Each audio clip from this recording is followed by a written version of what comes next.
કેદી નંબર 90888 આ નંબર છે ચૈતર વસાવાનો।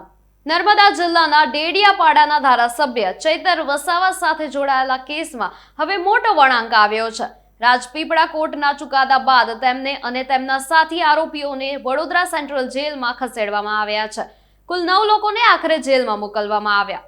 નમસ્કાર, હું છું અંજલિ રાવલ અને તમે જોઈ રહ્યા છો new Bharat news. Rajpipla sessions કોર્ટે આપેલા નિર્ણય બાદ આમ આદમી પાર્ટીના ધારાસભ્ય ચૈતર વસાવા સહિત કુલ 9 આરોપીઓને વડોદરા સેન્ટ્રલ જેલમાં ખસેડવામાં આવ્યા છે। ચુસ્ત પોલીસ બંદોબસ્ત વચ્ચે તમામ આરોપીઓને જેલ સુધી પહોંચાડવામાં આવ્યા હતા અને જેલ પ્રશાસન દ્વારા તેમની નોંધણી પ્રક્રિયા શરૂ કરવામાં આવી હતી।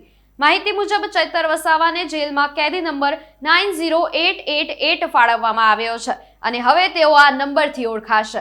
નવેમ્બર 2023ના કેસમાં વન વિભાગના કર્મચારીઓને ઘરે બોલાવી મારપીટ, ધમકી અને ફાયરિંગના આક્ષેપો બાદ કોર્ટ દ્વારા તમામ આરોપીઓને દોષિત ઠેરવવામાં આવ્યા હતા। આ કેસમાં ચૈતર વસાવા સહિત તેમના પત્ની અને અન્ય સહ આરોપીઓનો સમાવેશ થાય છે, જેમને અલગ અલગ કલમો હેઠળ 7 વર્ષની સજા ફટકારવામાં આવી છે। સજા બાદ હવે જેલમાં બેરેક ફાળવણી સહિતની પ્રક્રિયા પૂર્ણ થઈ છે।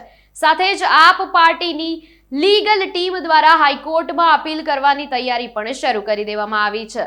કુલ મળીને આ ચુકાદા બાદ રાજકીય અને કાનૂની બંને સ્તરે ગરમાવો જોવા મળી રહ્યો છે। હવે આગળ હાઈકોર્ટમાં શું નિર્ણય આવે છે અને કેસ કઈ દિશામાં આગળ વધે છે તેના પર સૌની નજર રહેશે।